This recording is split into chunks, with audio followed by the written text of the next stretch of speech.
Aloha, I'm Paul Norman, and I'm the Executive Director of Neighborhood Place of Puna. And today, I want to talk a little bit about the protective factors and particularly the importance of social connections. So obviously, it's COVID and our lack of social connections, our disconnectedness from maybe our friends and some of the social groups that we normally meet with, that we normally spend time with, has been broken.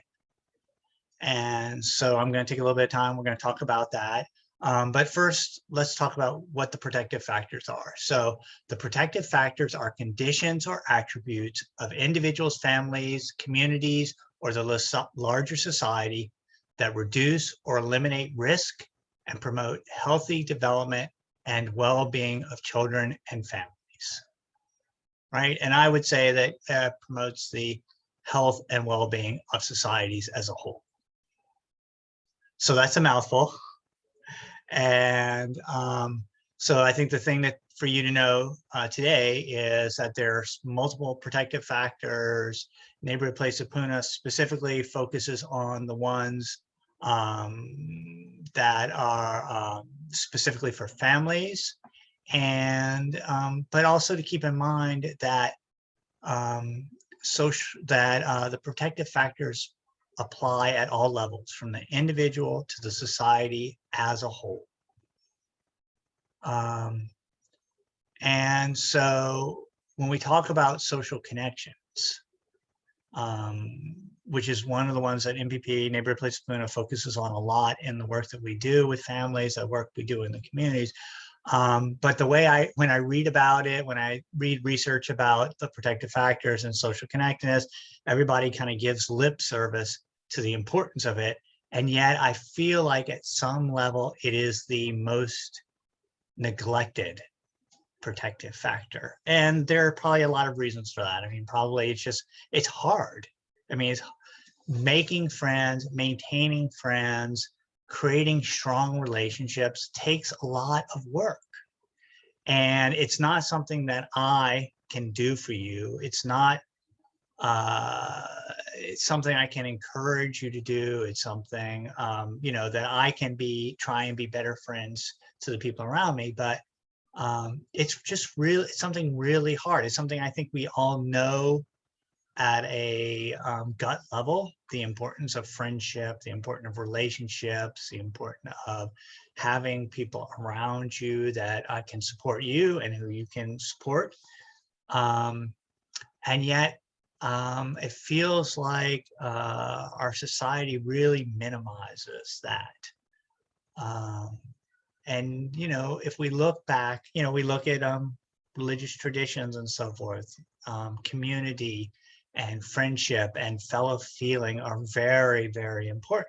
I mean, we literally have the saying for being friends is to break bread together, right? That is that comes directly out of the Christian tradition. There's a story in Buddhism where the Buddha clearly states that the community, that spiritual friendship, that friendship is the whole of the religious life, the whole of life as a whole human being. And so the importance of social connectedness, the importance of friendship is something that we know that has been recognized by our religious institutions throughout time. And yet today, in today's society, we're a very fragmented society. A lot of the tradition, we moved to focusing on nuclear families, individual homes as opposed to family homes. And there's just a lot of breakdown in the connectedness in our society. And there are also barriers. So for families, especially single parents, and if you live in a rural area, even more difficult, but for a single parent, children take a lot of time. And that in itself can be isolating. And then if you have a job, That takes time. And so there's very little opportunity you have to build strong social connections at a time when you are really vulnerable, because you need a lot of help as a parent, right? Because parenting is hard. And the same is true, of course, for older folks. So we don't work with a lot of older folks, with a lot of kapuna, and yet we know there's a tremendous amount of data out there that says that older folks who maintain strong social relationships have better health outcomes. They tend to live longer. They tend not to experience periods of depression. Their memory remains strong. There's just a tremendous amount of health benefits. And yet at the same time, as you get older, you leave the workforce. So that's one social set of networks that you lose. And maybe you start to lose some of your abilities. So maybe your hearing starts to go and it's harder to hear people, and that can be isolating. Or your vision starts to go and that can be isolating. Or maybe you're not comfortable driving as much, and that can be isolating. So it's just very easy to get isolated. And if you live in a rural community like we do, even more so, right? Because just rural communities don't have a lot of venues, a lot of places where people can gather. It's not like you can get out of your house and go to the coffee shop right down the street. You actually have to make effort and plan for that. And so, during COVID, it's just really important for us to remember the importance of social connectivity and to support one another in remaining socially connected. And one of the stories that has come to mind for me when I was thinking about this vlog is the story from my own family, from my mother. So my mother and my family's was raised in a particular religious tradition. My mom has been in that tradition her entire life, and for basically her entire adult life, she has gone to the same church. And now she's older. There's some, health challenges as all older people experience. I mean, but she's good. But she's definitely, it's harder for her to get around. And even though she has been a member of this very same church for like 50 years, there is really only one couple that consistently makes the effort to visit with her.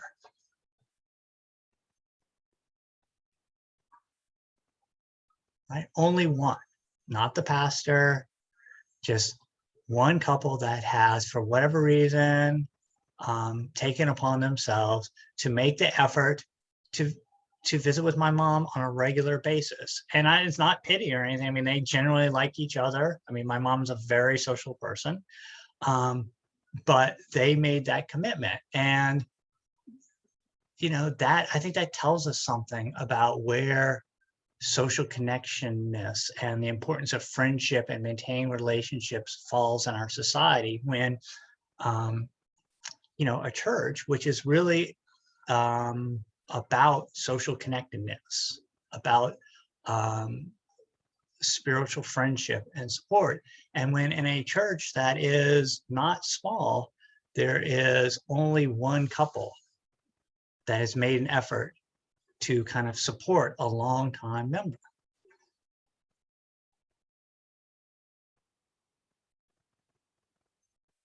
And so I think, when we talk about Neighborhood Place of Puna, I mean, the whole idea of Neighborhood Place of Puna is that it is a neighborhood place, right? It's an organization that exists in a specific community. So for us, it's Puna. And to address or to help the families in that particular community, because all of us who work with Neighborhood Place of Puna basically live in the community. We know the community, and we know the specific challenges that the community faces. So there are other neighborhood places in Hawaii, some of them are in cities, some of them not, some different islands. Each island, each community has different needs. So Neighborhood Place exists specifically to help families in Puna and East Hawaii because we know them. They are our neighbors, and the whole work that we do is kind of on this approach of being good neighbors, right? So we know that many of our families in Puna struggle with housing. And so we've worked over time to create a shelter. We've worked over time to expand the amount of affordable housing in our community. We know a lot of our families in Puna struggle to meet their basic needs. And so we have worked to build our capacity to help families with those basic needs. And we also know that quite a few of the families in Puna, need help with basic parenting skills, right? Because they're living in a rural community, they're fairly isolated, so they're not getting, feedback, a lot of feedback about being a parent. And so we know that parents come to us and want a little bit of help on how to deal with, different problems that parents have, all parents have, especially new parents.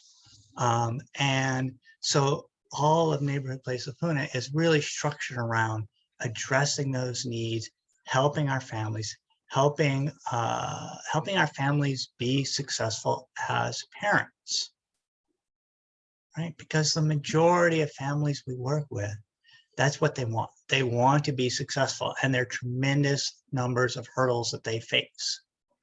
Many of those hurdles, many of those difficulties aren't their fault, right? That's just society, right? That the society is structured in a way that makes it very hard to be a parent, especially in a rural community.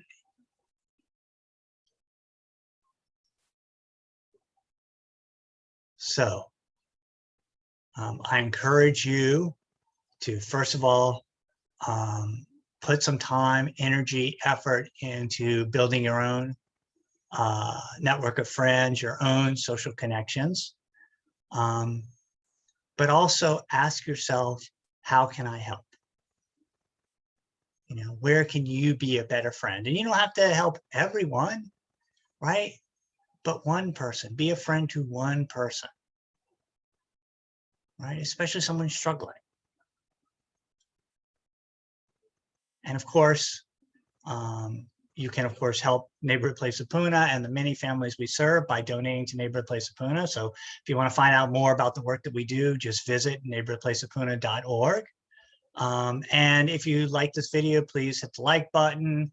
Please subscribe to our channel. And if you want to get notified when the next video comes out, you can just hit the bell and you'll get a notification the next time we publish a video.